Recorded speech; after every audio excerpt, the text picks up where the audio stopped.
we'll do the pledge first.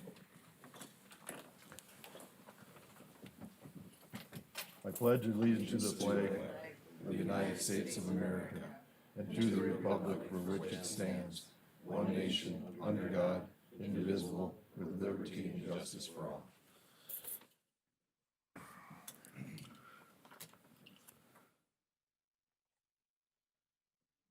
Okay. Next, we have the agenda. Is there anything to add to the agenda? I have the one item is the courthouse front steps. Or That's the one I had, bids. Mr. Chairman. Mr. Chairman, I would like to add today a discussion of the LEC maintenance budget for 2023 and to discuss potentially a budget amendment for that budget. Okay.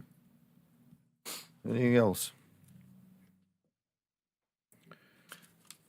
I'll look for a motion to approve the agenda. So moved. A motion approved. I have a second. Second. All in favor, state aye. Aye. Aye. Those opposed, motion carried. And we have the minutes for our last meeting of August 1st, 2023. Is there any corrections to that?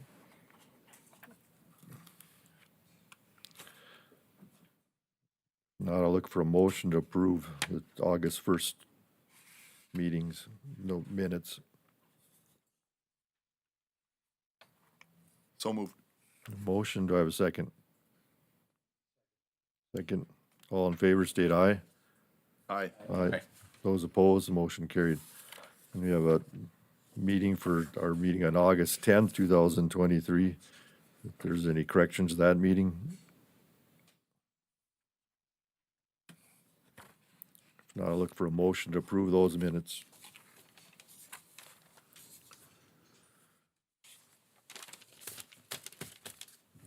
Move to approve. A motion to approve. Do I have a second? Second. I have a second. All in favor, state aye. Aye. Aye. Those opposed, motion carried. And we have a special meeting on August 22nd, 2023. Is there any corrections to those minutes? Now I'll look for a motion to approve. So moved. Motion second. All in favor, state aye. Aye. Those opposed, motion carried. Next, we have accounts payable. Is there any questions on the accounts payable?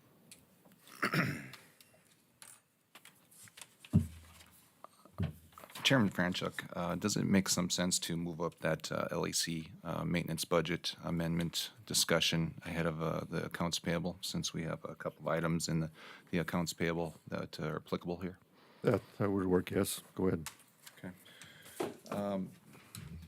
Thank you. It's was brought to my attention here. The LEC maintenance budget for 2023 has a zero line item for capital improvements that was approved. And at any rate, I think for whatever reason, those payments have continued to be made in the past. They've been made in the past annually to the tune of about $72,000. And at any rate, like I said, they're in our accounts payable today. There's two. It would be actually, was it Karen for July and August? Is it $6,000 per month? Yes, that is correct. Okay.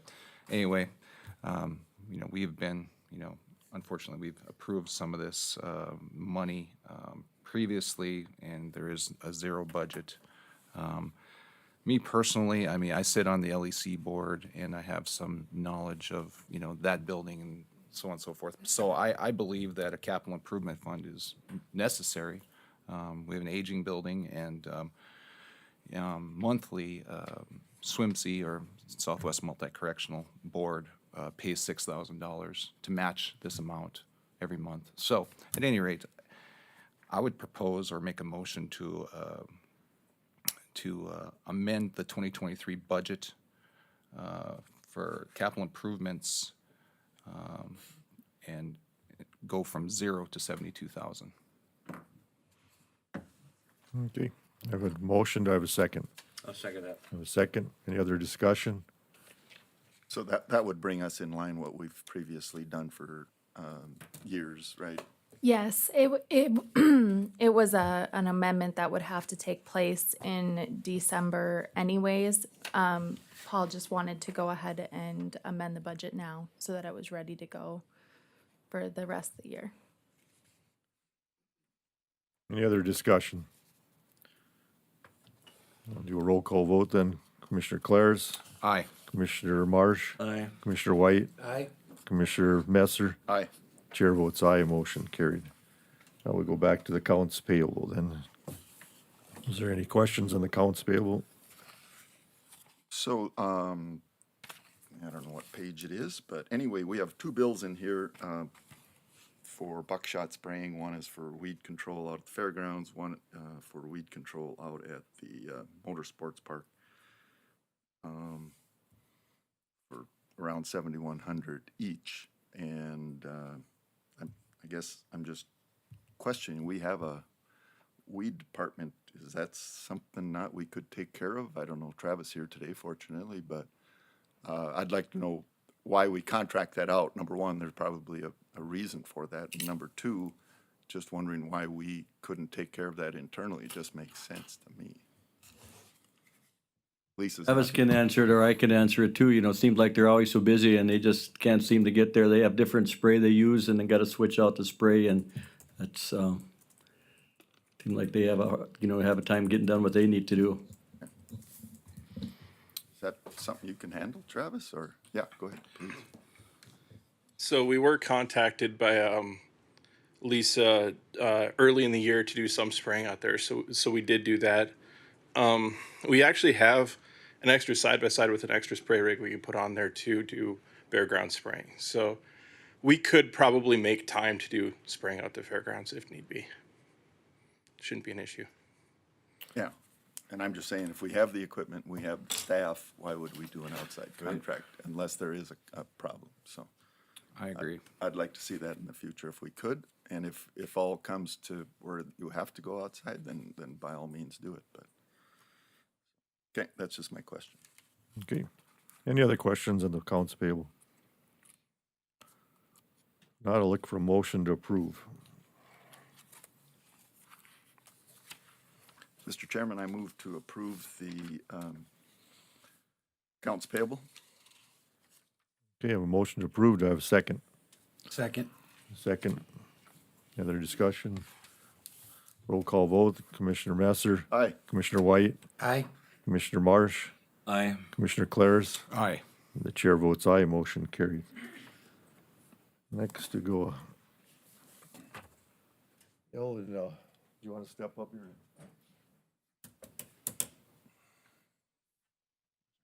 Recognition of years of service for the county employee, and I think this is probably a record of the number of years served with the county. Yeah, you want to step up here? 45 years of service with our county. It's unbelievable. Appreciate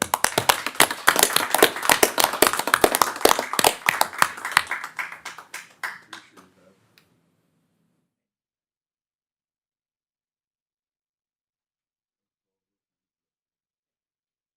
You know, one thing about Leon, he's a hell of a blade man, and we always kind of rely on him for the southern part of the county. So, you know, and this just proves the kind of people that we got at the road department. They're dedicated.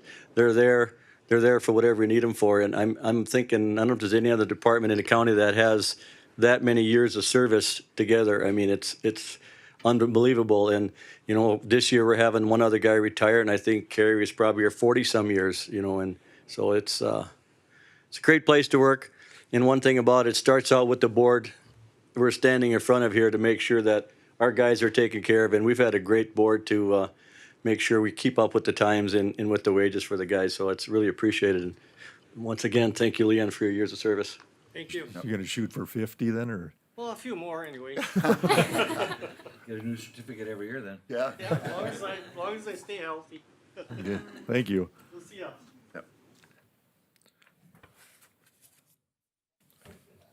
Next, since we were talking about bills, and then we had to talk about the courthouse front steps. Sure.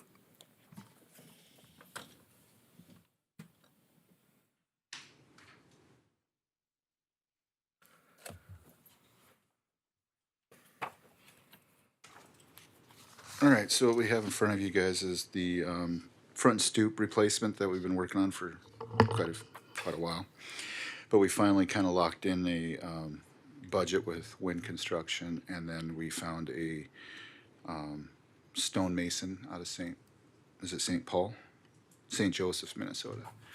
And they both have agreed and are willing to do it this September in a few weeks if we're able to set aside this money.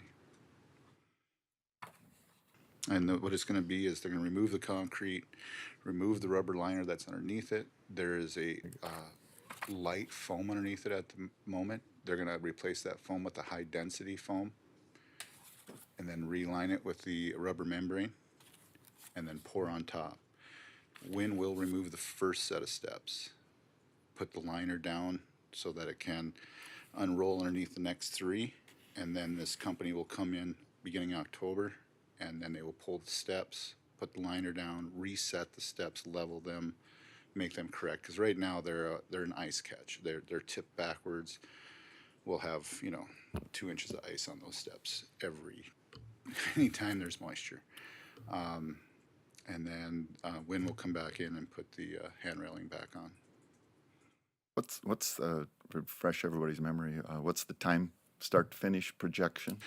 Well, he wants the second week in October, so next week or the week before or the week after, and then I'm lining these guys up to come October 1st. We're looking at about 2, if everything goes good.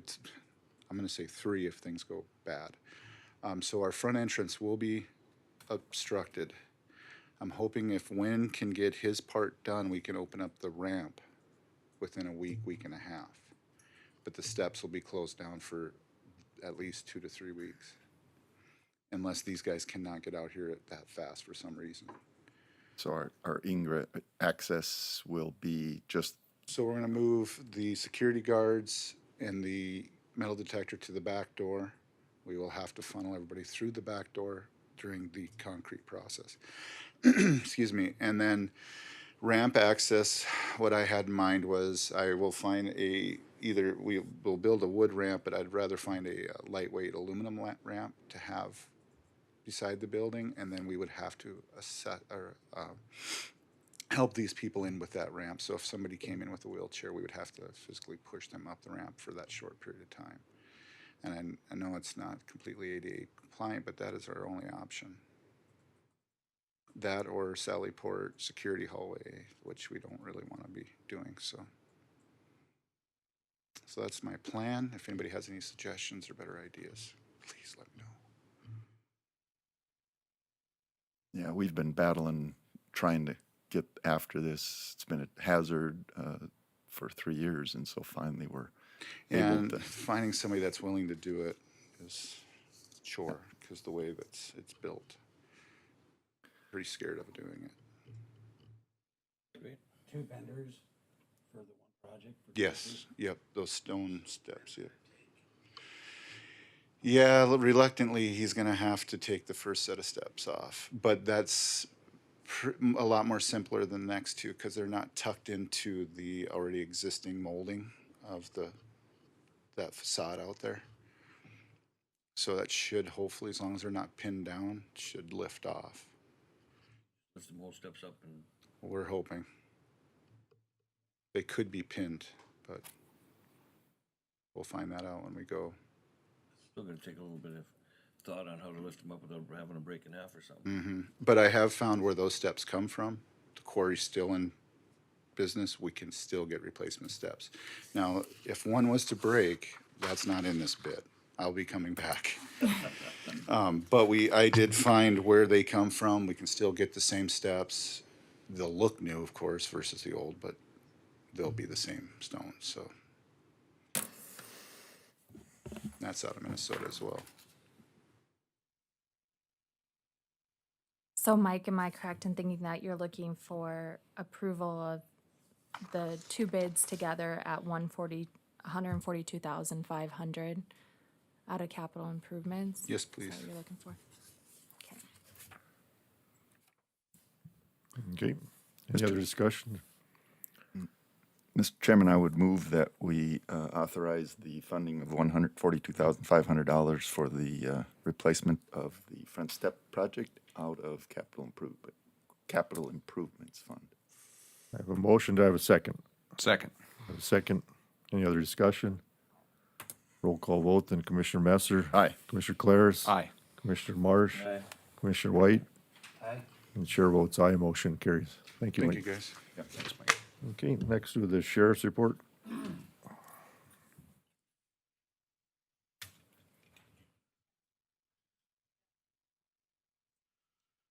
Chairman, Commissioners, good morning.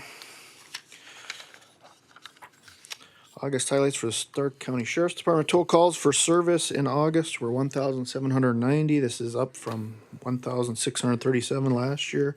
336 traffic stops, that's up from 297 last year. 332 public relations stops, that's up from 218 last year. 19 bar checks, that's up from 10 last year. 9 theft-related calls for service, that's down from 11 last year. There were 35 canine usages. Attached is some information on our criminal investigation unit, so if you get time to read through that, appreciate it. It shows how busy she's been in the last year and a half or so. We responded to 19 accidents. 0 of those were pedestrian, 0 fatality, 1 hit and run, 7 injury, and 11 property. Of those were the 2 rollovers that I shared with Mr. Franchuk and Mr. Messer from last week, which was probably the busiest day I've seen us have in several years. Transport, there was 19 prisoner, 28 court, 3 medical, 3 juvenile, 1 assist, and 6 mental health. And if you look back historically, that's a heck of a lot of transports. Again, August was just a ridiculously busy month, especially last week. Civil Division had 166 attempts, 34 subpoenas, 117 civil papers, and 11 criminal papers. There was 96 total arrests for the month of August. 73 of those were warrants. Like I said, it was a very busy month. There was no incidents, proud to say, at Little Opryland Days, Harvest Hoedown in Belfield, or any of our fairground events in August, to include the PBR last weekend. I just wanted to touch on really quick on some of the complaints that you guys get. Obviously, every department gets complaints, and some of those are frivolous and some of them aren't. But certainly when you get them, if you'd please share them with us, because obviously we can't get better if we don't know those complaints are coming in. And obviously we can't, like we did the other day, determine that one of them was frivolous and false. And, to put your mind at ease and my mind at ease, like I said, if there's something wrong, we want to deal with it. And if there's something false going around, we certainly want to deal with that too. So in addition to that, Tuesday, today's Thursday, last Tuesday, we had another rainstorm in the sheriff's office, courtesy of the jail upstairs. So that is continuing to happen. I know you guys discussed the LAC budget this morning, and that's something we're continuing to deal with. So, I think it was, what year was the sheriff's office remodeled, Dean? I'm not sure what it was. 16, 17, somewhere in there. About that, yeah. The walls were completely full of black mold at that time, which obviously makes a health risk to the employees there, especially those that spend a lot of time in the office. I hate to see that become an issue again, and I'm sure it already is to some degree, but we had to have Arrow coming to deal with that, and we try to stay on top of that stuff. But obviously some of these things don't even get noticed, and some of that water creeps into the walls when we don't even have water on the floor and the ceiling. So anything else? Do you have documented incidents when you've had issues with water since the remodel? Yes. Can you share them in an email or something with me? Yep, we'll get what we have to you. We do have some video too of some very significant water damage. Anything else? Jail above offices is never a good idea. No, it is not. Neither are flat roofs in North Dakota. Do you have any of that information, the truck enforcement of this month? I don't see that in there. I replaced that, I needed room on my sheet, so I put that criminal investigation thing in there, but I usually have that in that area. The reason I took it out this month is Bobby was on vacation for 10 days, so, her numbers were pretty consistent, if I remember correctly, with the past months, but she was out on a Grand Canyon trip, so. Okay. All right, thank you. Thank you. Thank you. Next, do the road department, Eliza.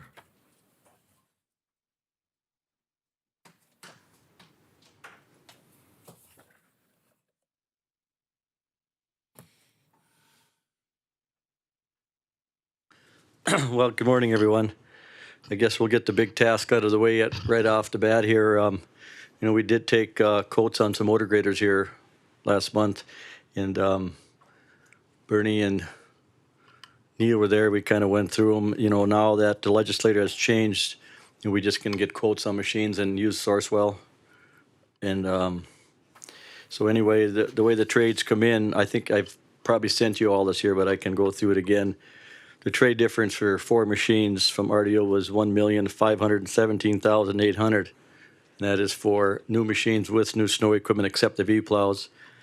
Butler Machinery was $1,509,550 trade difference. So my recommendation today is to go with Butler Machinery. They were the low bid, and that's for 4 new 160M all-wheel drives with snow equipment, like I said, minus the V-plow. The funding mechanism for that, Al, refresh everybody. We'll have some carryover. So these will be a 2024. These will delivery. be, we won't get these machines probably for, Derek can correct me wrong, probably 9 to 10 months. So they'll come in sometime in '24. So it'll be in '24's budget. And we went through the budget and we've got it plugged in for, So you're going to take some of the 2023 money, yep. apply it towards it, and Yep. some of the 2024. County Road.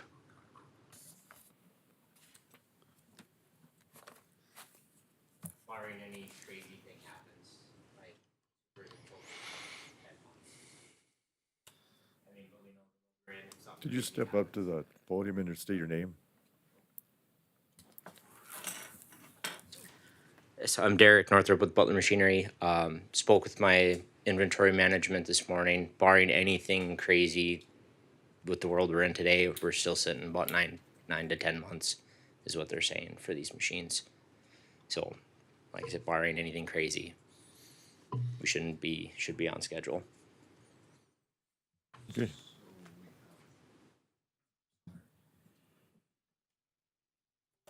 So your '23 budget was, you only had $400,000 in your equipment purchases, right? Right, but we'll have some carryover, quite a bit of carryover. Okay. Al, when did they want the check for? We won't need the money till they're delivered. Okay, so I can just, having it in your 2024 budget Yeah. is sufficient then? Yeah, there'll be nothing till then, till we receive them.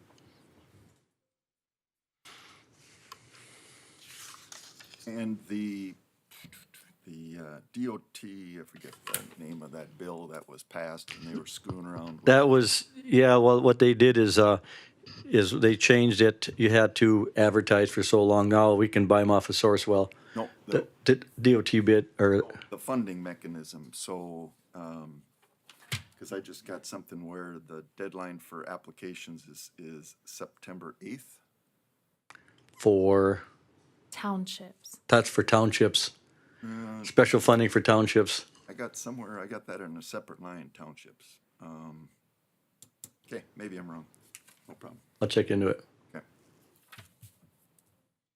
Any other questions? We looking for a motion to this We look purchase? for a or- motion to approve, It would just be put into the 2024 budget. or you don't need the motion then, or we? You guys can approve it with the 2024 budget if you want. Okay. Okay. Yeah.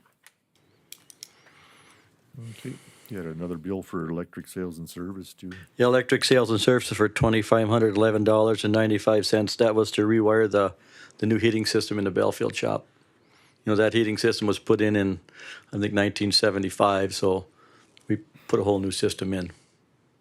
Updated it, along with some of the other updates we did over there. When was that system put in? Recently, right? Yes, well, within the last 2 months. So they put the heating system in first, and then they went in and put in the wiring. Was that put under capital improvements? Yes.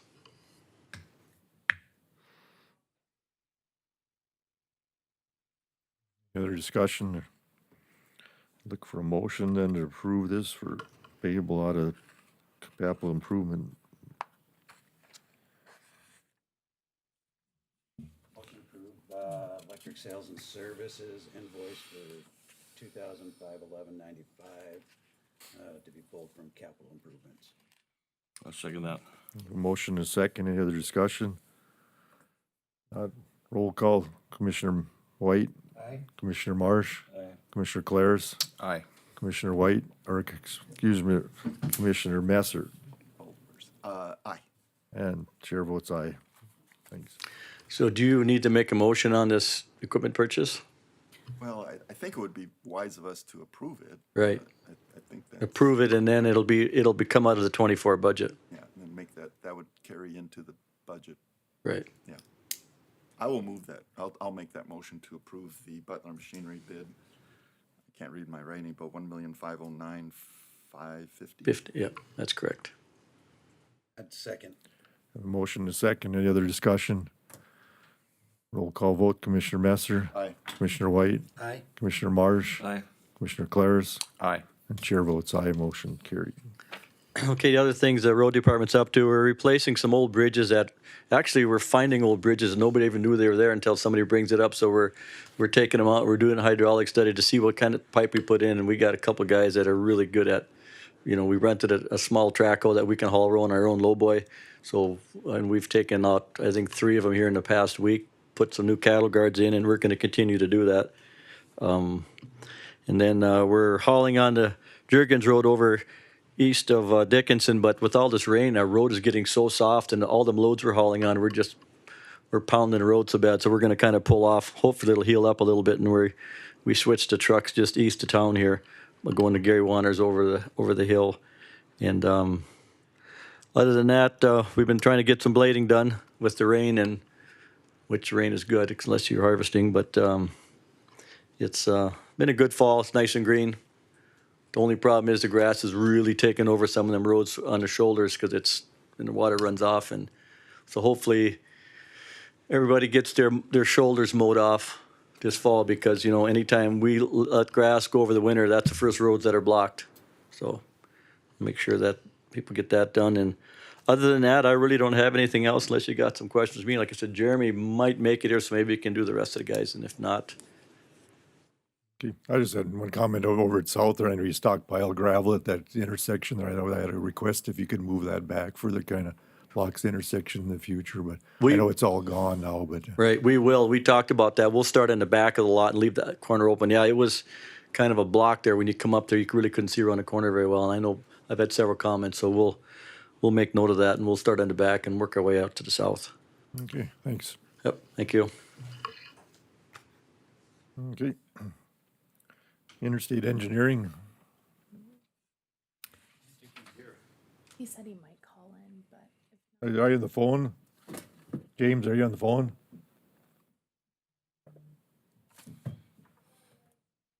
Not, then we'll move on to Highlands Engineering.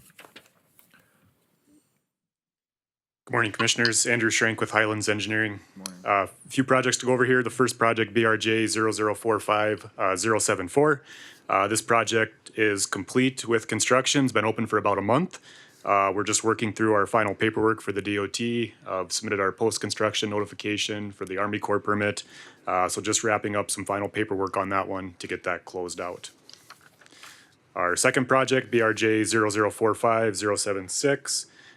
This project, we've submitted core permits, we've submitted plans. This is actually likely going to be opened up for bids here by the DOT in the next few days for an October 13th bid opening. So hopefully we get some good bids on that one here in the next month, and we have some good news on construction for that. The final project, BRJ 0045077. This is actually 3 low water crossing projects. We are about 90% through our plans, but we're notified about a month ago that the DOT wants to work through some guidance for low water crossings before we finalize this. So we're waiting for that guidance from them to wrap up our design and plans. This is currently scheduled for a February 2024 bid opening. And with that, I'd stand for any questions you may have. Any questions for Mr. Shrink? No, thank you. Thank you, Commissioners. Okay, and we'll do KLJ, Andrew. Good morning, Andrew Krebs with KLJ. Just here to give you a brief update on our project. So our first project was that wetland mitigation monitoring. We went out and did the field work on that towards the end of the last month, and then we were able to, that survey showed that we were at 0.38 acres, which was our goal for that project. So we put together the report and sent it to the Corps. Now we're just waiting on them for response. Hopefully they'll deem that as a success now that it met its acreage, but we gotta wait on the response. Our second project was that roundabout, so we finalized our agreement with Al, and then we went out and we completed a wetland delineation on there. Our results is we didn't find any, so that should help any kind of Corps permitting. You probably won't need one based on that delineation. We are planning to go and do the cultural surveys and the preliminary topo here yet before this winter, so we'll do that this fall. And that project's currently scheduled through the DOT to bid in 2027. The goal is to get it completed ahead of time, so if there's funding available, that it can be moved up. The third project was the chip seal east of town, so we submitted the final plans, permits, certifications, all the DOT. I just got an email yesterday from Kent Lieben that they're gonna move that to the December bid opening with their funding. So it'll still get bid in 2023 for 2024 construction. It just won't be November like it was originally planned. It'll be in December.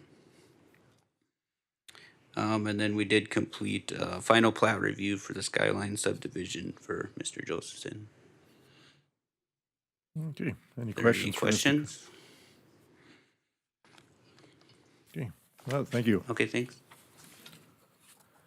I see. Mr. Wood's not here yet, so. And we'll go to the Southwest Art Gallery and Science Center then.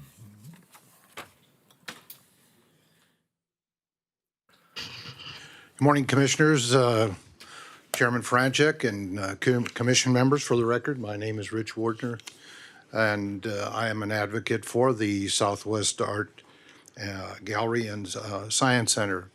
I am going to introduce the people that are going to make the presentation, but before I do, I would like to make these comments. First of all, I'm very proud of Southwest North Dakota because we get it done. We do it ourselves. We're not like some other places in the state where they're constantly looking for a state handout. Let me give you some examples. First of all, the Youth Bureau. You and the people that have sat in these chairs before you are supporting that Youth Bureau. It's made a huge difference in this community. We're dealing with youth. We're dealing with youth with problems. And they're doing a great job. And as chairman of that particular group, thank you very much for all that you do to support it. You are the one that makes it go. Stark County. Now, the other counties pitch in, but you are the one that makes it go and makes it successful.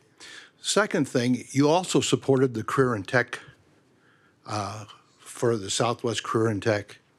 It's all about kids. And it's not just for Dickinson or public schools or Dickinson Trinity or Hope Christian, but it's for the surrounding schools that are coming in here. And more are wanting to be a part of that. You're going to make a difference. You're making a difference in Southwest North Dakota, and we're not looking for a handout from somebody. And so I compliment you on helping. And so as we go forward, I want to say that the Southwest Art Gallery and Science Center falls into kind of the same thing. The city has already pledged some support. They're looking for some support from Stark County. But I want to point out, they've got skin in the game. They are out raising money themselves. It's not like they're coming to you. We want everything from the city, the county, the taxpayer, but they've got skin in the game. What is this going to, from my standpoint as an educator, being a past educator, we have a lot of issues with young people, a lot of behavioral issues, emotional issues. And I'm telling you, I do believe that this is one way of getting to some of those youth in our community.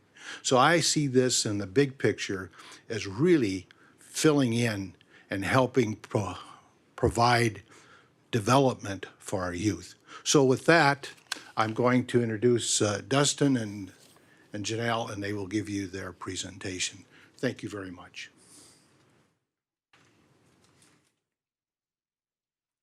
Thank you so much, Mr. Wardner. So I'm Janelle Stone King. I'm the board president for the Southwest Art Gallery and Science Center. I'm just going to plug in here. This project has been really just the makings of a group of us parents and educators and artists in this community who we've united and come together. It started last February, and we assessed arts across the state and knew we had to do better in this region. We made the decision to form a nonprofit, and we started planning weekly. We walked through the old City Hall building downtown to consider the potential, since that was an open space and it was something that would likely meet our needs. We met with Stark Development and really was assessing how we could meet the needs of this community. Are you guys able to see the slideshow? Okay, good. When we looked at other communities, and we're talking mid-sized communities like Jamestown, they have an amazing art center. Valley City has a beautiful, beautiful art center with ceramics lab, painting, drawing studios, digital lab. Williston has had the James Memorial Art Center for decades. And so we're looking at what, as for competition, as we talk about retaining and recruiting our workforce, we knew that we weren't doing enough in this area. And so that really spurred us to think greater about what we need to do. Then we looked at the push for science centers being built across North Dakota. Gateway to Science in Bismarck, the Magic City Discovery Center in Minot. Right now, there's the Fargo-Moorhead Science Museum that's going right by the Shields Arena. And this Center for Exploration that's being built in Grand Forks. A lot of the larger communities are offering these things because we know that the interactive hands-on experiences have proven to be just what our students need at this time. Our kids are riddled in technology, and with their faces and screens, they need experiences to come together and be social and reconnect with themselves and with their families.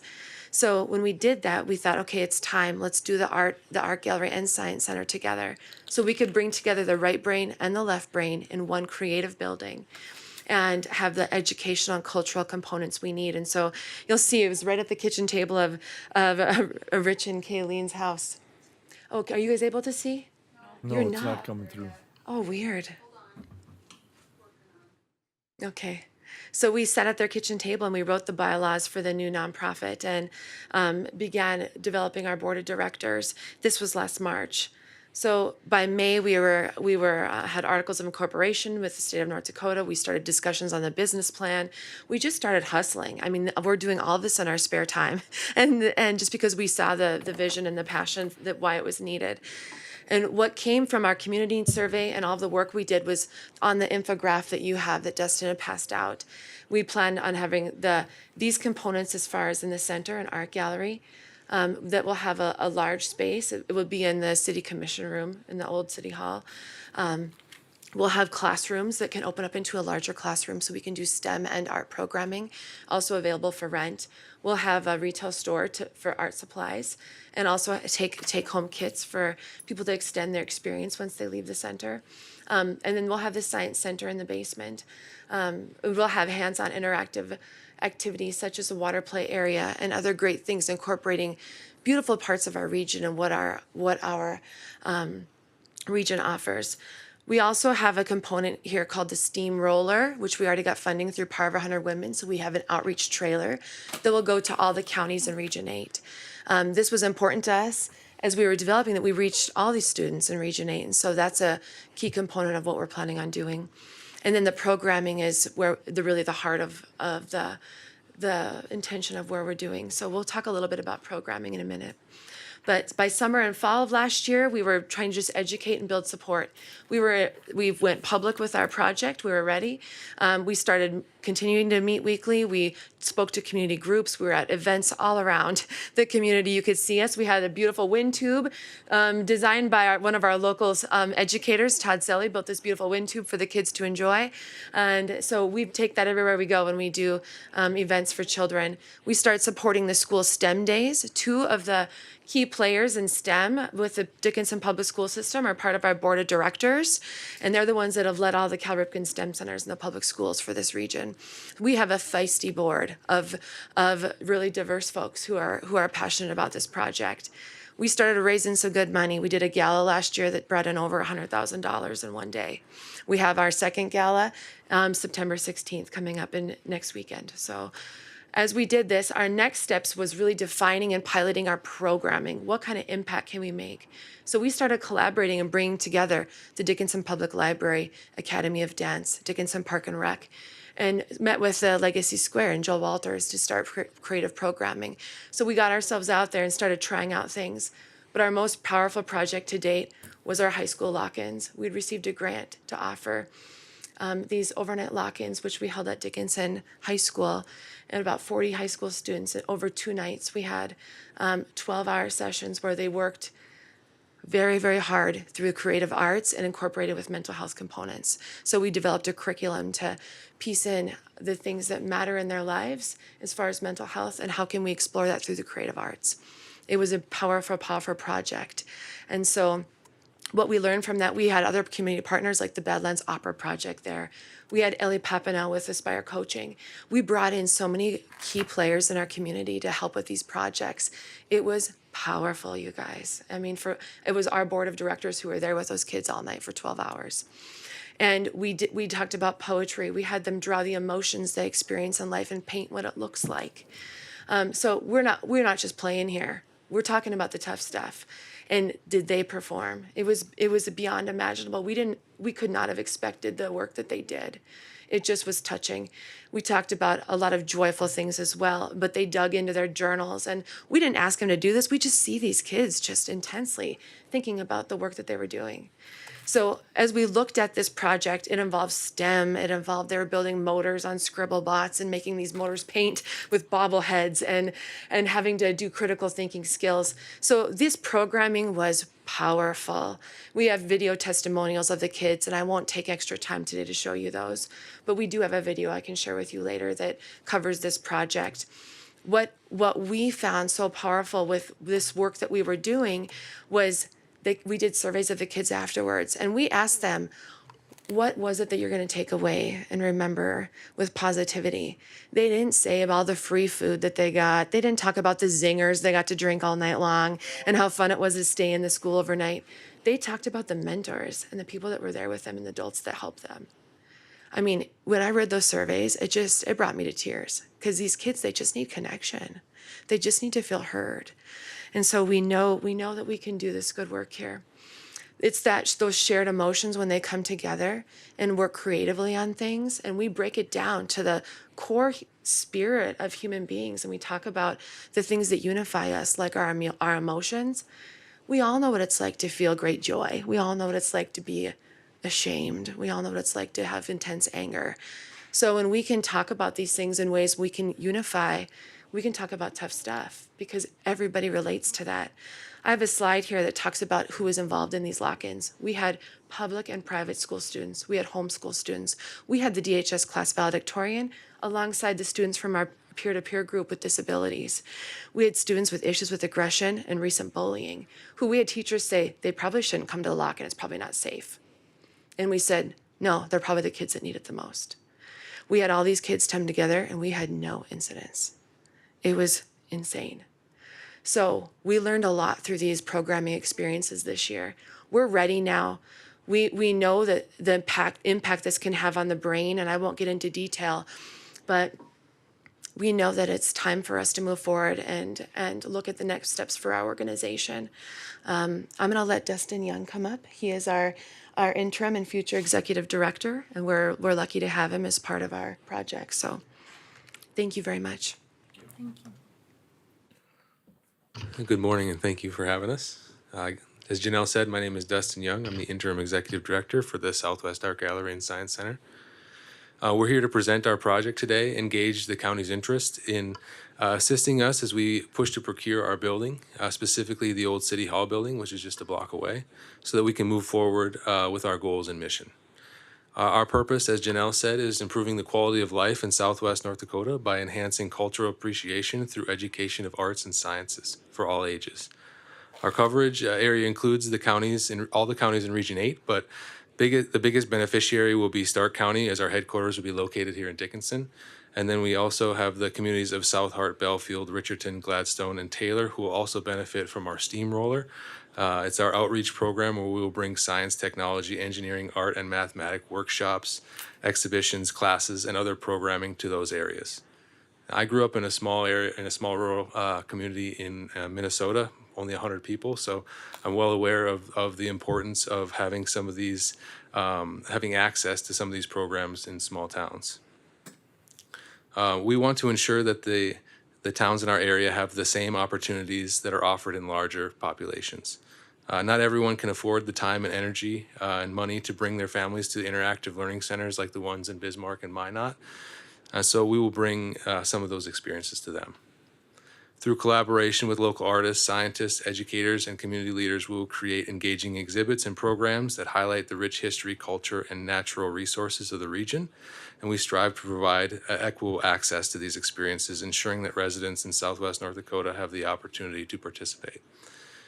We are excited to embark on this journey and look forward to working with our partners and supporters to achieve this vision of a thriving science center and art gallery that celebrates the beauty and wonder of this world. We have developed our strategic plan, which you guys have, or you have our business plan. And then we recently finished our financial projections so we can ramp up our capital campaign, which will take place after our gala next week. We are currently in stage 3 of 4 of our plan to bring the Arts and Science Center to Dickinson, Stark County, and the rest of Region 8. And stage 3 is to secure our foundation and resources to purchase a location so that we can put our mission into action. We have had our sights on the empty City Hall building since our inception last spring. And we feel strongly that it is the ideal space and location for us, the city, and the region. After completing our financial projections, we are very confident that we can meet our yearly fundraising needs and will continue to grow year after year. The success of our first gala has demonstrated our community support and has given us the confidence to move forward with our plans. Our goal is to be a self-sustaining organization with multiple revenue sources, with supplemental grants to help us achieve our goals and progressively grow to meet our community's needs. Revenue sources include yearly memberships, day passes, birthday parties, children and adult classes and workshops, camps for kids, corporate event space rentals, team building classes and workshops, therapy sessions, cooking classes, and anything else that our community requests and needs. Our physical location in Dickinson would benefit from our close proximity to Medora and the Teddy Roosevelt National Park, which draws in about 600,000 visitors a year. And those tourist dollars coming in would in turn help support our outreach program to the rural and less populated areas in our region, in our county. Despite not having a physical location, as Janelle demonstrated, we have developed programming outreach within our community, and based on the overwhelmingly positive responses from citizens, we know that there's a need and a benefit for what we offer. We have collaborated with Dickinson Parks and Rec by teaching art classes and the Arts at Bandshell event. We are involved with the New Legacy Squares drop-in stay and play activities and hosted the Makers Market in August. We have worked with DHS, the Badlands Opera Project, and Aspire Coaching and Speaking to offer 2 successful all-night lock-ins. And we have done these things despite not having a physical location. Now imagine what we can do with the building. We are committed to enhancing the understanding and appreciation of science and art for the diverse communities we serve, and will continue to create a vibrant cultural educational experiences that enrich the lives of our visitors and communities. And I'll stand for any questions. Any questions? I have one. Yes. So, you know, I see and read the business plan, acquisition of a property and operations and maintenance kind of thing. So, what, is it public, what kind of cash you have on hand to start this? And Right now, we have, we are working to purchase the building and get a down payment to get everything going, and we're with our capital campaign. Right now, we have like almost $300,000 to start, and hopefully with our capital campaign, we'll be well over that and matched with all the grants we've applied for, and then also with the verbal support that we've received from citizens and businesses through grants and just other just funding. We should be well above and on our way by the first of the year to be able to purchase a building. So I was going through the Dickinson Press article, which I found somewhat negative. Yep. And do you guys have a contract purchase agreement on this thing? Not yet, but we're hoping to have one in the next few weeks, hopefully. I guess I'm just trying to formulate all this in my head because that article is definitely, I mean, I want to see this thing fly, but I feel that we maybe need to be a little bit conservative with the money that we have here too as a county. Oh, that makes total sense. And there was positive and negative things about the article. Some of the negative things were some of the perceptions that were published in that article, but some of the positive things was that it brought out citizens who want to support us and help us get that building. And so we will always look at the silver lining when it comes to like stuff like that. And in response to some of the negative publicity that we received, we don't really think it's founded. We're doing nothing but positive impacts for the community. We're trying to better everybody and be inclusive with everybody. And so we can't really control some of the negative perceptions that are coming, but we welcome any publicity because we want to help everybody. And I really believe that the people that work for Dickinson Press are pretty open-minded. Yep. And they look at the big picture. Absolutely. So we appreciate that they took the time and wrote about us because, like I said, the positives that came from it are going to be very beneficial. So the building, what do you all get with the building? Do you get the parking lots that the city used to have?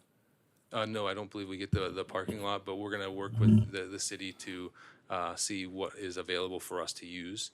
It says it's listed at 1.75 and you get it for 1.5, I believe. Oh, well, we hope. I think that's just a lot of money for that building. I think that maybe somebody's trying to take advantage of a nonprofit that's coming in and they're gonna go out and get money. And I just, that's my opinion on it. I mean, you're in the real estate business. I don't know. I don't want to put you on the spot. To me, that just seems like it's probably at least half, if not 3 times more than what it's probably worth. Well, hopefully, you should be on our team to help us argue the price. But I think that we've been working close with Bravera, and we're hoping that they are, can help us out as a nonprofit who wants to better the community, and they seem very open to listening to us. I think if they want a tax write-off, they should drop the price by half. Yeah. And use that tax write-off and sell it to you for half that price. Like I said, Bernie, you need to join our team. I would just like to piggyback on what Commissioner Marsh just said. So in your information, you say that before you open the doors, you're going to spend $3.1 million if you get the building for $1.5 million by the time you do the renovations and all this kind of stuff. And so part of me, and I know that you're talking about getting, funding through Bank of North Dakota, and that would have that service of about $40,000 a year. Part of me in the back of my mind is once you get into year 3, even your most optimistic projections show negative cash flow. And I'm just going, maybe it's a beautiful building, you're going to use all 22,000 or 24,000 square feet, whatever are there. We're planning on, depending on our funds and how much we have available to do the remodeling, we're anticipating that we're going to be renting out some of the office spaces so that we can help maintain the cost of the building while slowly upgrading the space to where we need it. And so we're going to be strategically deciding on what spaces to upgrade and to remodel and how that can fit into the larger picture. And I get that. That's fine. I'm just concerned long term if they're thoughts or explorations having to take part of that 3.1 and to set yourself a reserve so that your long-term viability is enhanced? I know buildings aren't cheap, but just thought on the moment. Yeah, and you're right, buildings aren't cheap, but it is way cheaper to buy one that's already existing versus building one, and I think that, So Scott, Mayor Decker had made a comment about you not getting the money until after your doors were open, which you already got some of your money. Is the rest of the money gonna be tied up until your doors are open, or do you just get, whenever that time comes up to get that next $125,000, is that just coming to you without any strings attached? no, we believe that it's not gonna be coming until the doors are open, and so, you're right, we did receive the first payment, but that's gonna be helping put towards the down payment on the I was building. gonna say, now, are you including any of this other money on your down, you can't include it on your down payment because you don't have it. No, yeah, that's not included. That'll be help to keep the doors open and pay our bills as we ramp up our fundraising. But yes, the next installment of the 125 is going to be likely based off of when our doors open and then how we're going to be allocating that. Then it's gonna be in 4 more installments, is that, or 3 more installments after that? Yeah. On a 6-month basis, yearly basis? I believe it's annual basis. So at the first of every year, then we'll get another installment of that allocated money. I mean, like I said, I think it's a great project, something that's needed here. But I just believe we have to be a little bit cautious. Oh, and I appreciate that as well. Just one last question from me. So you mentioned the tourist component of this, and the revenue stream from the tourist is the gift shop? Or what else would, I guess, what other revenue would be generated from people traveling who do not live in this region? It would be the gift shop as well as day passes when they come and visit our interactive science exhibits. Okay. And so we're going to model after the Minot Discovery Center, or the Magic City Discovery Center, excuse me, and the Gateway to Science in Bismarck, and where they have all these, it's almost like a gallery of interactive science projects, and they have a water table, they have rockets that can shoot across the room and stuff like that. So we're just trying to give kids, and it's going to be play for people of all ages, adults as well, but we'll give them an opportunity to play and to learn while they play. And then that we're just trying to siphon a little bit off of what Medora and Teddy Roosevelt National Parks brings in, and then with the new presidential library coming in as well. We know that some of these visitors have kids, and if they can get them to stay just one more day to have fun in our center, I think that would be a boon for our local economy.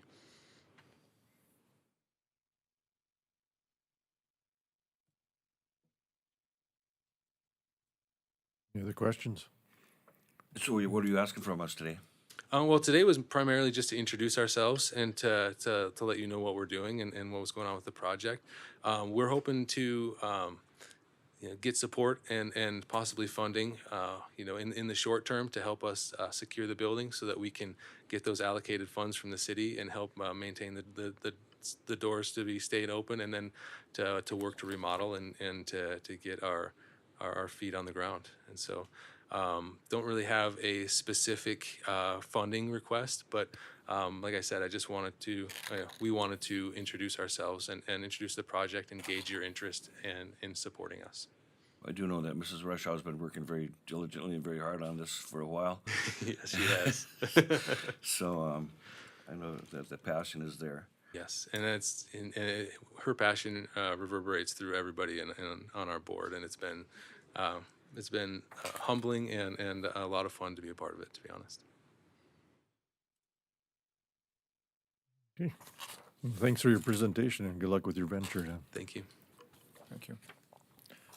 And next, we'll do a recess for the park board, and then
Stark County Park Board meeting.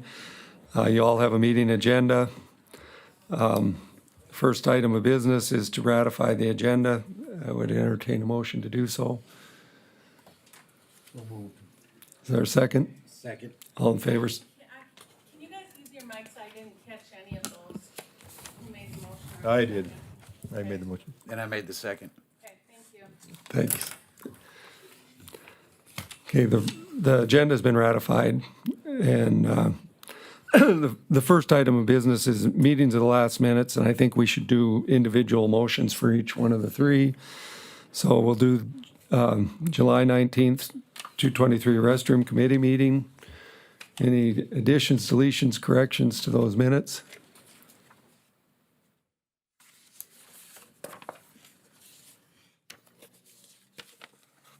I would move to approve the restroom committee meeting minutes of July 19 as submitted by Mr. White. Is there a second? I'll second. Been moved and seconded that we approve the minutes for the July 19th, 2023 restroom committee meeting. All in favor signify by saying aye. Aye. Aye. All opposed, same sign. Motion carried. Minutes are approved. Now the August 1st, 2023 regular meeting. Any additions, deletions, or corrections? I make a motion to approve the August 1st, 2023 minutes. So it's been moved that we approve the minutes for the August 1st meeting. Is there a second? Second. Moved and seconded that we approve the August 1st meeting minutes. All in favor signify by saying aye. Aye. Aye. All opposed, same sign. The minutes are approved for August 1st. Now the August 22nd special meeting. Yeah, I don't know. That was not provided in this packet. Yeah, that was not provided in this packet, so unless you read it in an email, we may have to table those minutes. Yep. Have those minutes. I don't think they're. Because I could look at them on my phone, I guess, again, but, I mean, I think it'd be better if we had a hard copy in front of us. Yeah, they're not even attached to the. Okay, We just table that. yeah. I would entertain a motion to table the approval of the minutes for the August 22nd meeting. I'll make that motion to table the minutes from August 22nd until the next meeting. It's been moved that we table the approval of minutes for August 22nd. Is there a second? I'll second. It's been moved and seconded that we table the August 22nd special meeting minutes. All in favor signify by saying aye. Aye. All opposed, same sign. Motion carried. Our next item of business is bills to pay. I don't know what the September auditor's resolution report is, what that even means, but I guess these are we have an itemization here of the bills to pay. Are there any questions on any of those? Lisa, are you on the phone? Yes, I am. Okay. So I guess if we have any questions, we can direct them to that, Lisa.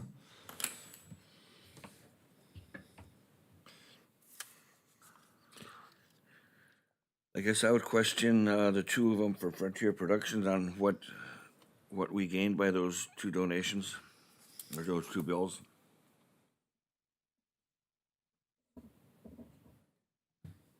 Bernie, those are the ones that you guys approved at the last meeting for the community event. The PBR brought in about 2,300 people to that event. The Bull for Charity was the one that was brand new this year, done by Nathan Hofer, putting on that one, and that one was a success for the first year event for Dickinson. Good. Yeah, Lisa, yes, I had. To add to that, the PBR event, well, both of them actually, we were able to have the Fair Association do the concessions, and they give us full 100% for the Fair Association, so they're able to provide the concessions and then also make money. We partner with DSU and DHS to provide their athletics departments a portion of those funds that we receive from the concessions as well. Al, did you have a comment about these two events? Yeah, I don't know if any of you attended that, but PBR Friday night, it was well attended. Saturday night, it was very well attended. That crowd was like out of control. They were out of the seats, pounding the bleachers, screaming and hollering because, you know, when you go to a bull riding, you want to see the cowboy ride the bull, not get bucked off. So that really gets that crowd wrapped up. And I think Nathan's doing a wonderful job on, and, you know, the amount of people bringing to town. So it was a well attended, it was a very fun event. So we got a little bang for our buck, in other words. I would think so, because, you know, there's a certain amount of people that love riding bulls, you know, and that's the upcoming sport. And what's nice about it is, you know, Nathan's a local guy, lives right here in Dickinson. He's got a lot of his bulls, and some of his bulls are actually going to probably show up in the PBR in the finals in Las Vegas. So, yeah, it's really exciting and kind of fun for that to happen.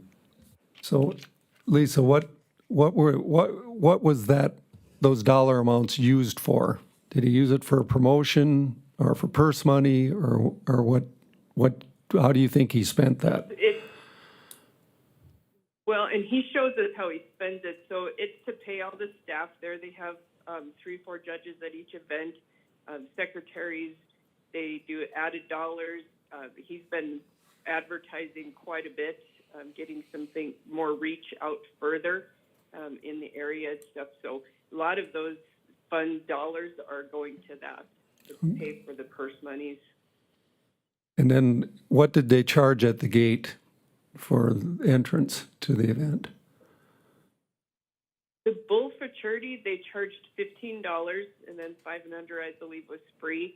And then at the PBR, it was $25, and then 5 and under were free. And where does the gate money go?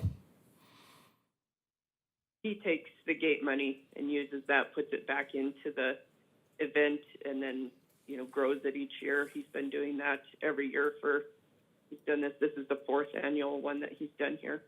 Okay. I would have a question, Chairman. I mean, is that 23,000 for the bull futurity? Is that 100% what it cost to have that event, or is the Fair Association kicking in money too, or what is there? Or is this just a supplement to make it happen? I guess. This is a supplement to allow that to start. It's not the full cost. I believe it was $53,000 or something was the full cost of the event. Okay, so, yeah. Plus the gate. Yeah. Yeah, so he made up the difference with the gate, is what he did. Yeah. I have a question on the lease tractor. That's for the motorsports, right? Do we get reimbursed for that, right? Correct. They make monthly payments on that. Every single month they get to do for 12 months until they pay for it. They are not getting one next year. They've chosen to, I believe, buy one. Okay, thank you. Any other questions on these bills? Yeah, I'm glad to see all these bills being Itemized. itemized, number one, and number two, we just approved a lot of these in the county commission, so I don't know if in the future we should, do it the reverse, where Park Board does authorize and recommends the bill paid to the county commission. Because now if the Park Board said, ooh, we don't want to pay the top bill for $215, well, the full county commission has already approved that, so I don't know if we have a Then we'd be waiting another 30 days before. yeah, I don't know how we do it, but Yeah, that totally makes sense. yeah. So anyway, I'm glad to see this, and Do we just need to move the Park Board portion of this meeting to the beginning? Well, that's what I was thinking. we did that before. We would start at 8:30. I don't know. Yeah. So Just get I don't that, know why we changed it, but we did. yeah, get that done, and that way we're covered, and we can. right. Because we can usually get our meeting done in 30 minutes. Yep. I mean, it's rare, and if we can't. That's why, because we had a few that went over, and then our meeting started late. Yeah. That's why we moved it again. Yeah. But, we maybe just have to table some Park Board items and end the meeting. Yeah. Or suspend it, and, but we At can least do- this portion could be taken care of. So, Yeah. Yep. Yep. Okay. Good. Thank you. Okay, is there a motion to approve the payment of these bills?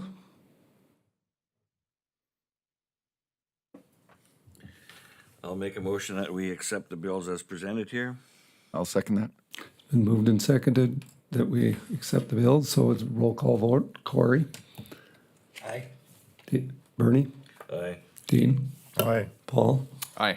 Neil? Aye. I vote aye. Motion carried. Old business, we have none unless somebody has something that they want to bring forward right now. Well, I think we're gonna be opening bids on the Lisa help out here, 20th of 20th, yeah. on the restrooms, so. The 20th, yes. Yep, I think that's all out and hopefully they come back, I- where we need them to be. Do we need to call that a special meeting for the bid opening? Yep. Yeah, so I will declare that September 20th is a special meeting for the opening of bids for the restrooms at the, So then will we get a notice so we can add it to our calendar? yeah, we'll have to get Karen to do that or Lisa? Lisa do it, yeah. Yep. Any other old business? Any other new business? Randy, I'd like to make a comment. Something we need to do out there, when that fairgrounds was initially built, they set all the buck and shoots, the lanes right on the dirt. There's no support. What's happening is the main buck and shoots are falling down. The lead up lanes to fill the chutes are 6 inches into the mud. It's poor design and drainage. That whole arena should have been up higher. We've been dealing with it for years, but we really need to do something. So I was hoping that after we have the last big event out there is just maybe take a couple guys out and pull the chutes out. We'll have to pour a little footing and maybe a post and pier kind of, to kind of hold them chutes up, because we can't continue the way it is. They're down in the mud and they're standing in the mud in the back. The guys that are stripping the bulls are standing in the mud. It's just, everything is settling down because there was no footings put under anything. They just sat right on the raw dirt and not enough drainage. They're just sitting on top of the ground? Yep. Yeah. And they're just, every year, they're going down further and further. So I think we should just pull them up, pour a little narrow footing, put a post and pier underneath them, because you can't have concrete in where the bulls are standing, because they'll slip when they jump buck out. So we got a pretty good idea what it'll take, and I don't think it'll take a lot. It'll just take some labor to pull the chutes out, mark them, and put them back in again, and get some positive drainage. When that thing was built, it was built in a bathtub. Yeah, it was. And it just didn't drain properly. So we're making it work, but that's one thing that we need to maybe spend a little time on doing. And we can do that ourselves. We don't have to hire it out. Yeah. Thank you. Any other new business? Motion to adjourn? So moved. Second? Second.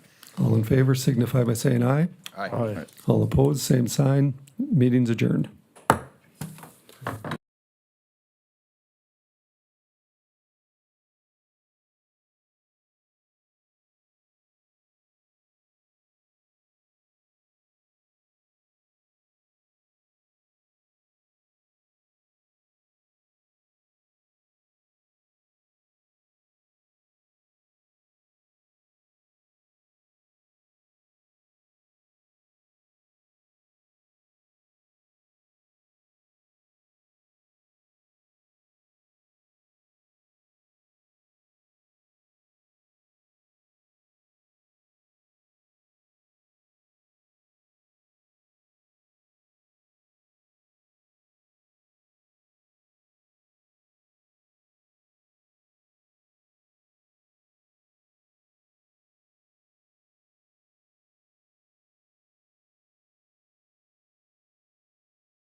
Manufacturer Group, the Manufacturer Day proclamation. Is someone here to represent them or? No. Okay, there's a resolution for a proclamation for October 3rd as a Manufacturer Day in Stark County. They approximately 1,500 stable, sustained jobs that are in manufacturing in the county. They want to proclaim October 3rd as a Manufacturer Day. I need a motion to approve this resolution. What resolution number would that be? Just be the date. Mr. Chairman, I move to authorize the chairman to sign the resolution as to declare October 3rd as Manufacturing Day for Stark County. Okay, I have a motion. Do I have a second? Second. There's a second. All in favor, state aye. Aye. Aye. Those opposed, motion carried. And we'll go back to Northern Plains. Jeremy, you want to do your report now then? Al said you had a good excuse for being late, so. Meeting went long, I guess. That's not even a good excuse, but no, appreciate you letting me just speak for a couple minutes on our construction projects. 32nd and 107, that project's complete with the grading and the graveling. The paving plans are done as soon as, funding is identified for that, so ready to go for that as soon as we kind of get the go-ahead. Other projects, 131st out by Belfield, they're still looking at starting late October, potentially early November, waiting for the box culvert for that project. Some of the design projects, 41st, 109th, and also 114th, we're considering combining those into one project and bidding them as one project rather than a mile project and a separate 2-mile project, just kind of combine them. Hopefully get better unit prices. So we're kind of in the easement phase right now. I don't think we've gotten any no's so far, but trying to maybe get better unit prices by making a bigger project out of the two. So looking at bidding that this fall for next year's construction. Miscellaneous, we did a little drainage survey. In fact, Al, I got to visit with you on that sometime out there on 91st.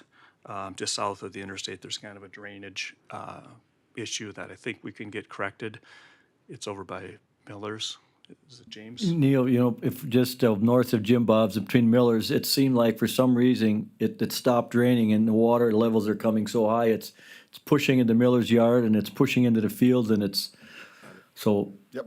we tried to see if we can maybe make that drain out and kind of eliminate some of that. And I think it is worse just with the amount of rain we got this year. Oh, is I that, mean, I thought maybe that's something to do with some springs. I think that's part of it, but I think there is some things we can do to make the drainage better anyway. It might not be a silver bullet, but I think we can make it better. I guess last thing, and this was, just came up yesterday, the NACO meeting in Bismarck. We have a time for the commissioners to meet up with the local government personnel. It's at 2:45 Mountain Time, 3:45 Central. They haven't released. Monday, right? What's that? That's Monday? Yes, Monday. At the event center, I don't know what room it is. They'll let us know sometime, but it's at the event center, same as your other conference. So 2:45 Mountain Time on Monday. I think it's the 9th of October. So that was all I had. And like I said, appreciate you letting me come late, I guess. I had the intention of getting early, but that never works when you have a previous meeting. So, Well, thanks for okay, coming. thank you. Okay, thank you. Next, we'll introduce our new emergency manager, Elena Decker. This is your first week, isn't it officially? Please don't have me raise my right hand. Good morning, Chairman. We haven't officially Commissioners. sworn you in, you have to do Yeah. that. Oh, gosh. Good morning, Chairman. Good morning, Commissioners. So, yeah, my name is Elena Decker. Been a resident of Stark County in Dickinson, North Dakota for pretty much all my life. And been with the Dickinson Fire Department 8.5 years, coming on 9 years in October. I'm still a part-time member. So they definitely fostered my training and my education to get me here today. So thank you for having me, and thank you for giving me this position. I hope I can make everyone proud. I think you will, and we're pretty excited to have you too. Yep, welcome. Sure. Okay, you got Elena, did you have anything, for the Southwest Crib primary representative? That's what Shauna needed you to be appointed? Yeah, I think I just need to be appointed and approved by the commission. Okay. As far Do as you my want to say understanding. what that is, and then they can appoint you into that position? Yeah, so the CRIP position's the Coordinated Regional Interoperable Board. I would be the representative for Stark County and part of the region for coordinating and understanding communication for first responders and the Siren program that's currently being implemented. So I would be there to help make the decision-making process for Stark County and our responders. Okay. We have to appoint you, or Yes. that's just you? Yes, you have to appoint. We make a I'll motion. make that motion to appoint you to that position. I have a motion, do I have a second? Second. I have a second. All in favor, state aye. Aye. Those opposed, motion carried. Thank you. Thank you. Next, we'll do the joint powers agreement with Association of Counties for the 911 fees. You're gonna have that with the auditor. So, NDACO, presented to the auditors and treasurers to basically take out, the county's responsibilities, for collecting and dispersing the 911 fees. The big benefit, and it was sent out in your packets, would be, currently, we receive, checks from the phone service providers. And then we have the responsibility, it goes into the general fund, and then we distribute based on percentages to the state, and then the 911 account, and also Siren 911 account, and then our local cost. So how that's going right now is there's not a great system in place for making sure that we are collecting all the phone fees that are entitled to Stark County. And we also receive such a varied amount. I mean, I think we get some checks for like $2 and something cents. So what NDACO is proposing to do is they would set up the process with the telephone service providers, and the telephone service providers would send NDACO all the checks, because right now they're, writing out 56, multiple checks to all of the counties. And then NDACO would distribute the money to the Siren program, which is the state side, and then of course the counties. And so it's kind of cutting out the confusion in between with it going into the general fund and then us distributing it based on percentages. And they are also able to audit the 911 fees. So we have no way of really telling that we're even getting the correct fees. We just get what we get and distribute it that way. Whereas NDACO is able to kind of put more accountability towards the providers that they are paying the correct fees. So I would encourage the commission, if NDACO is willing to do this, to go into the joint JPA agreement with them, for them to do the 911 fee distribution and kind of cut out the middle area. If the commission is open to that, they do have to get pretty much all of the counties on board for it to be a thing for them to take it over. So what do they charge us for it They're not charging us anything. at this point? Right. They're just doing the actual distribution, what I mean, have you. There's a little bit of accounting on their end of it from every county, going back and forth. Eventually, they're gonna start charging us a service fee for that. I don't think that this is gonna be long-term, gonna be free to us, but we do spend, obviously, staff time. One of the other things, issues that come is some of the companies overpay based on lines, and then there's this big long, and I don't know, I talked to Nicole earlier, she didn't think that she had ever recommended a refund, but a lot of times to do a refund, and it's like, so it also benefits the vendors, central point of contact on all this, so.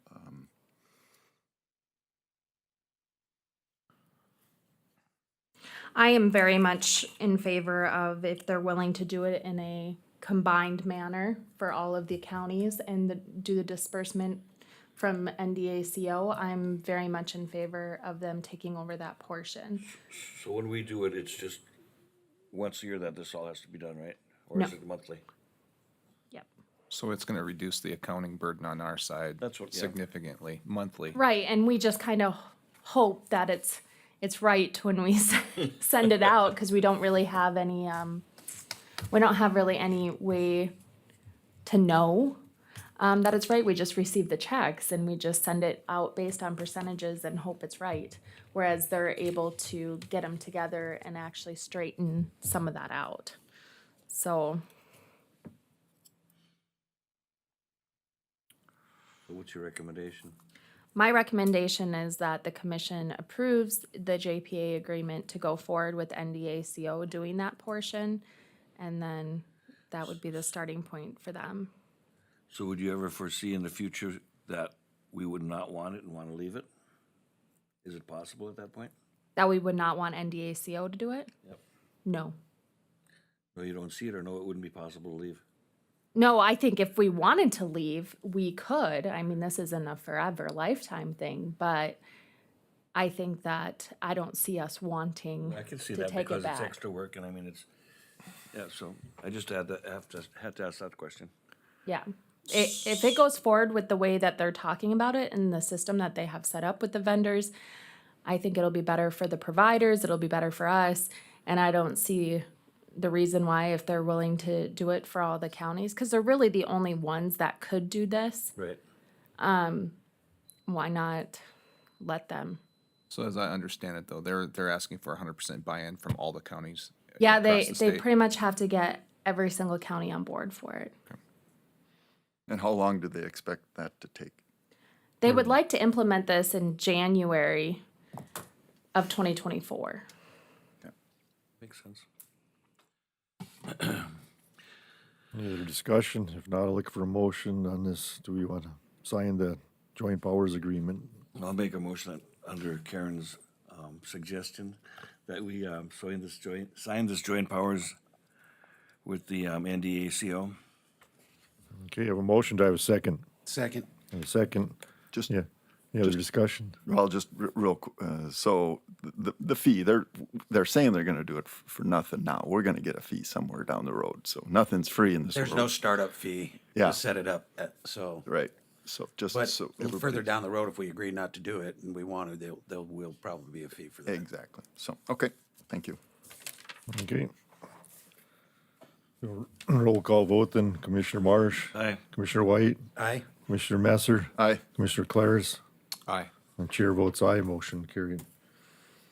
Okay, next to do the weed board department, update, Travis. Morning, Commissioners. Morning. I guess I'd like to start off by thanking our seasonal help. They all went back to school, actually, with the exception of Ray, who's retired. They did a fantastic job keeping up with everything this summer. And we did reduce the crew size this year, and that seemed to work out fantastically. So with everyone committed to coming back again next year, I see no reason to change that and go back to more folks. We continued our trash pickup program along the county roads, and we ended up picking nearly 200 miles of roads of trash. Our cost share program, we've seen 150 sales so far. We haven't really started seeing a lot of fall spraying yet, but that should start here soon. With that 150 sales, we sold enough chemical to treat 11,581 acres in the county.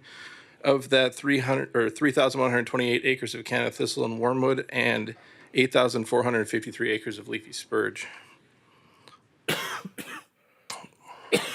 We normally would do a fall purchase to bring up our amount of chemical in the fall so that we have enough for next year's cost share program.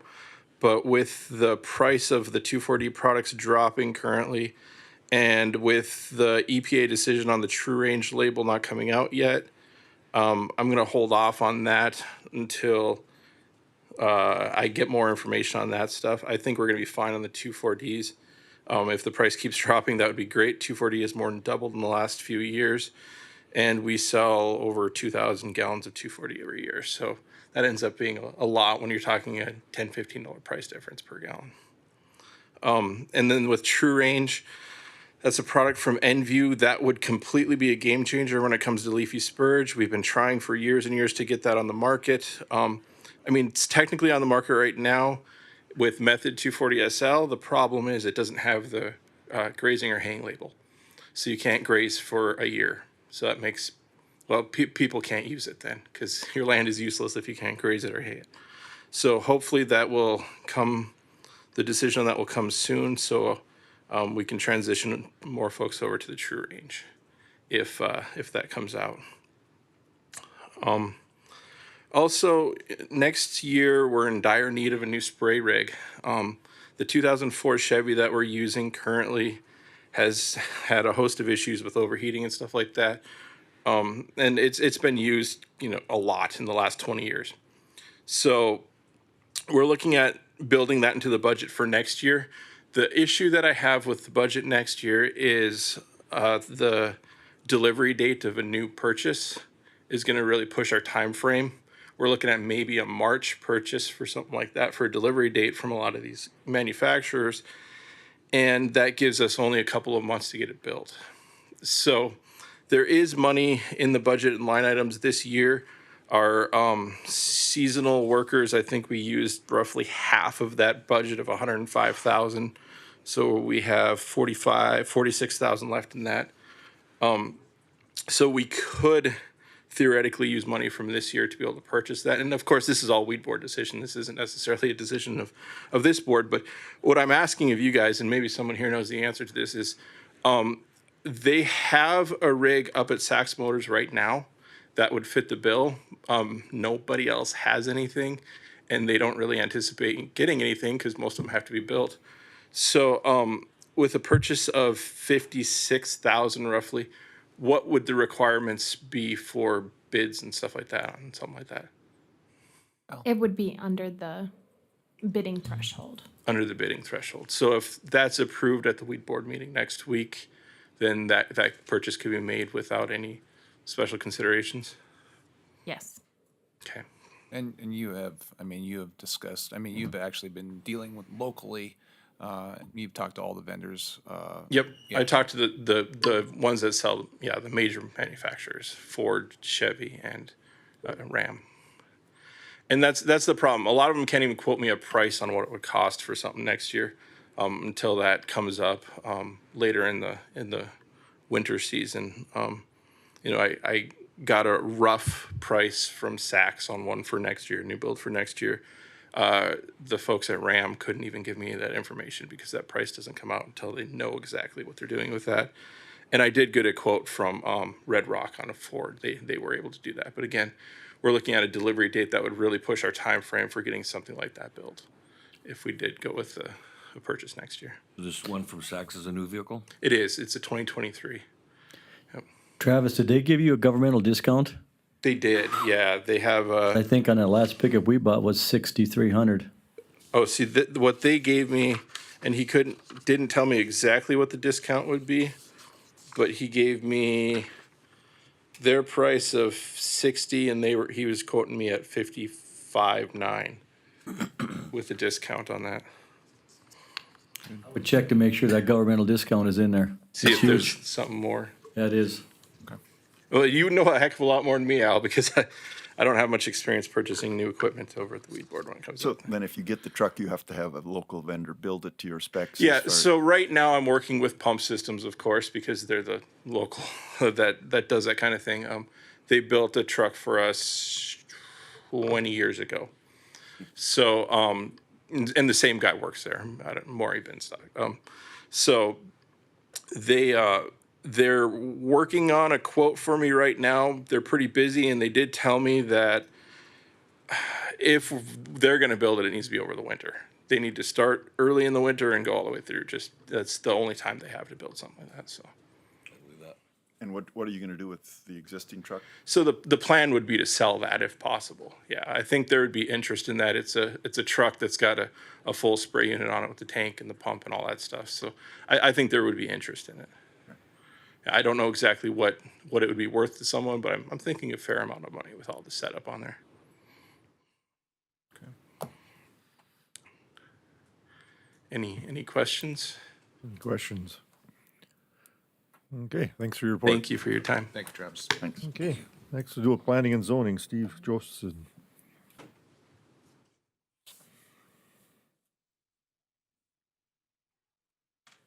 Good morning, Chairman Franchuk, Commissioner Steve Josephson, County Planner. Last Thursday, the Planning and Zoning Commission met, and there were 6 public hearings. I'll just tell you that on each of these, both Planning and Zoning Commission and staff recommended approval.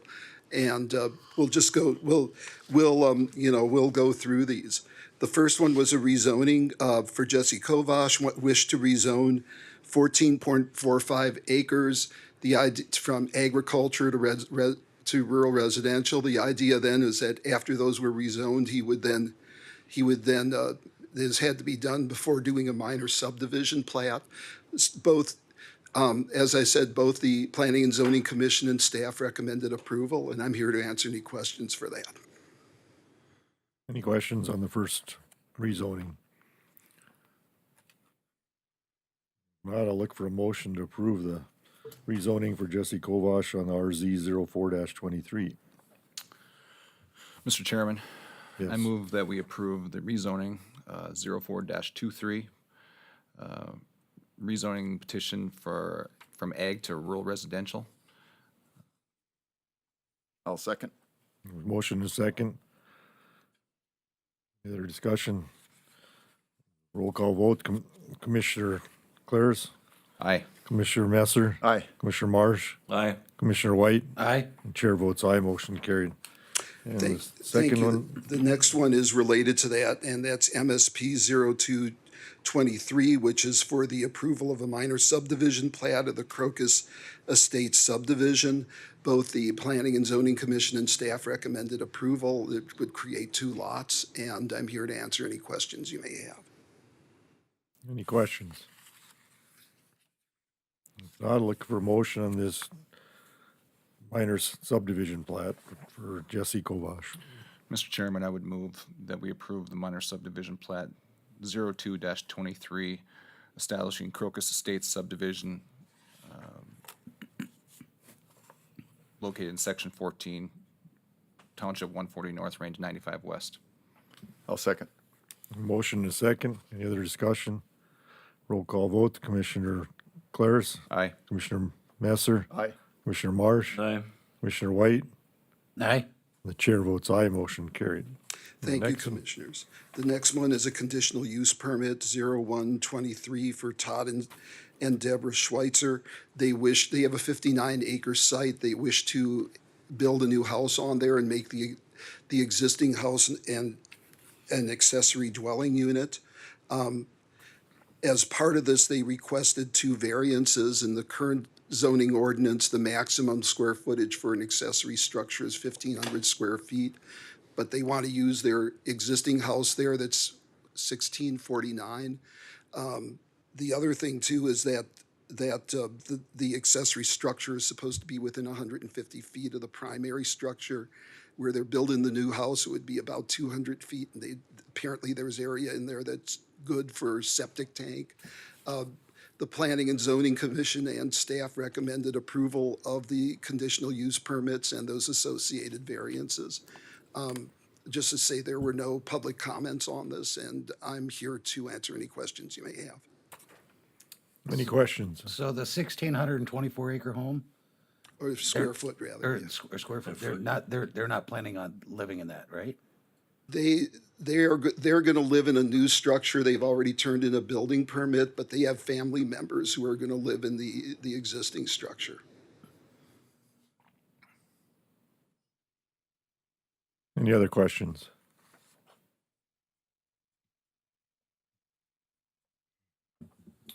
If not, I'll look for a motion to approve. Mr. Chairman, I would move to approve the conditional use permit 01-23 for the accessory dwelling located on Section 21 Township 140 North, Range 97 West, along with the proposed variances. I have a motion, do I have a second? Second. I have a second. Any other discussion? And roll call vote, Commissioner Claris. Aye. Commissioner White. Aye. Commissioner Marsh. Aye. Commissioner Messer. Aye. And the chair votes aye, motion carried. Thank you. The next one is there was a public hearing for FSP 0123, the Skyline assets. They were requesting final approval of the Skyline subdivision. It's 72.31 acres. They were also asking for a variance to the subdivision regulations that limits the length of a cul-de-sac to 500 feet. Both the Planning and Zoning Commission and staff recommended approval, and I'm here to answer any questions you may have.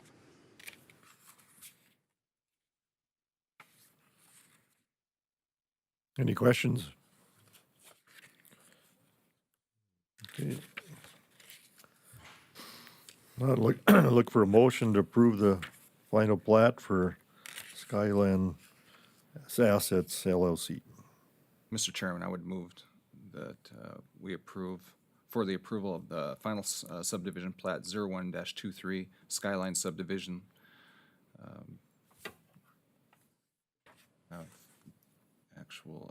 Hang on, I gotta look for the location, but 7/140/96. let's see here. Yes, sorry, Section 7, Township 140 North, Range 96 West. Okay, I have a motion, do I have a second? Second. I have a second. Any other discussion? Roll call vote, then Commissioner Claris. Aye. Commissioner White. Aye. Commissioner Marsh. Aye. Commissioner Messer. Aye. And the chair votes aye, motion carried. Okay. The next one, there was a public hearing for RZ 0523. Sean McMahon was requesting a rezoning from agriculture to agricultural residential. Is 40 acres, and it was located in the northeast half of the southwest quarter of Section 35, Township 139, Range 97 West. The next item, which is a minor subdivision plat, is associated with that. Both the Planning and Zoning Commission and staff recommended approval. Any questions for Mr. Josephson on this?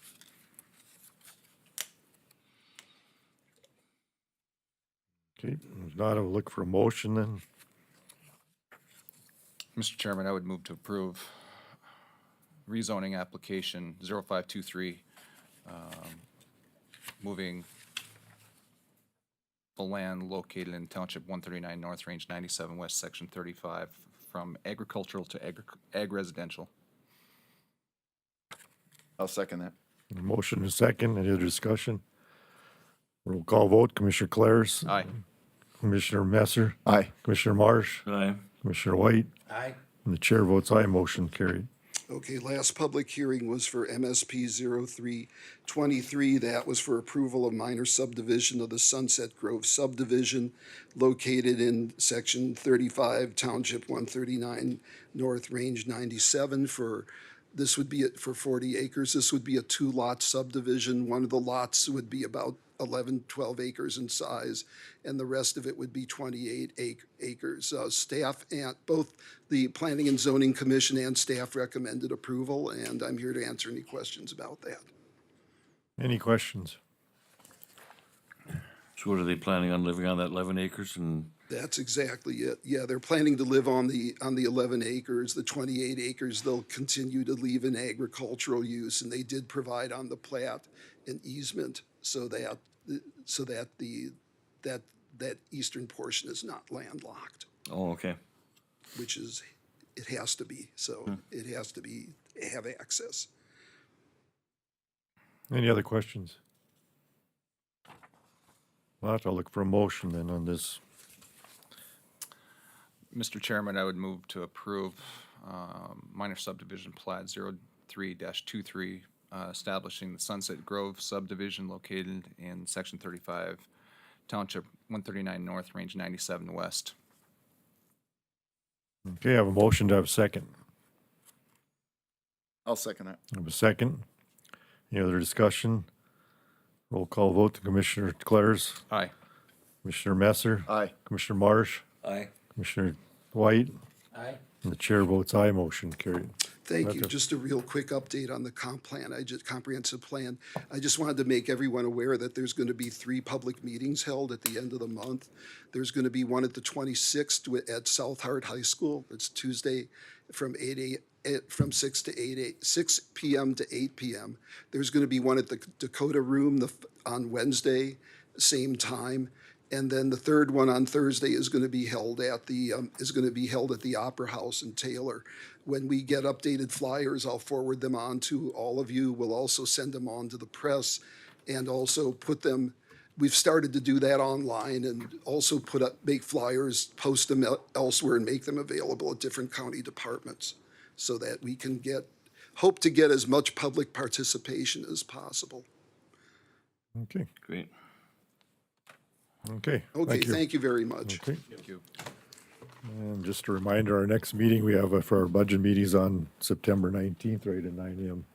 Is there anything else? Neil, Dean, I forgot to bring up one thing on what you guys think of it. You know, like Dunn County every year have like farmer days where they can sell gravel or scoria off of particular pits. I've had so many people wanting to get some gravel from that pit down south, but I don't really have many attentions. Like they'll load like in one pit one day and another pit another day, like maybe one over the Richton Taylor pit, one south of Dickinson. And they can just, we'll load for so many hours a day and then just pay us as they take it. I don't know what you guys think of that idea. I think it's a good idea. They just come and load their own. No, we'll load it for them and we'll have an idea, what they've taken and they'll pay us right away for it. And you will establish cost based on what Right. you've got into it? or- What we do is are based on our cost that would cost us to crush and pay for the royalties plus 50 cents a yard to load it. That's kind of how we sell our gravel. And I've been having lots of people wanting some, but I just can't seem to get down there. I'm kind of tied up in other places and we, probably have to pay some overtime to an operator to do that. Maybe somebody to collect. I could probably do it myself, do the collecting, but, So do you propose doing this out of various pits? Or well, I just- was thinking that I got a lot of requests south of Dickinson by the Speedway, that white shale is really good yard gravel, doesn't get too greasy. And the other pit, only one I'd really recommend over is by the Miller Bob pit over by Taylor. If you guys think we could set up a time, maybe sometime in October when the guys are done harvesting, everybody's busy harvesting now, and it just kind of help them out, and it kind of helps us out too, because everybody always wants a load here or there, and it's tough for us if we don't have a loader there. We can't make a special trip to load 2 loads. So, Yeah, I don't have any problem with it. You establish the value, you know what it takes to replace and put new gravel on a pile, so. Yeah. I think it's a good idea as well. You need a motion on this then, or to approve this, or? I don't know. We do it normally, if we're there in the pit loading, we'll sell it to them, but we kind of limit to the quantity, so, This is just an FYI. yeah. Okay, thank you. All right, thank you. Anything else? You said that meeting was at 11 on the 19th? On did 9. On the 19th at 9 a.m. Yep. All right, great. Anything else? If not, I'll look for a motion to adjourn. So moved. A motion, do I have a second? Second. A second, all in favor, state aye. Aye. Aye. Those opposed? Motion carries. Thank you.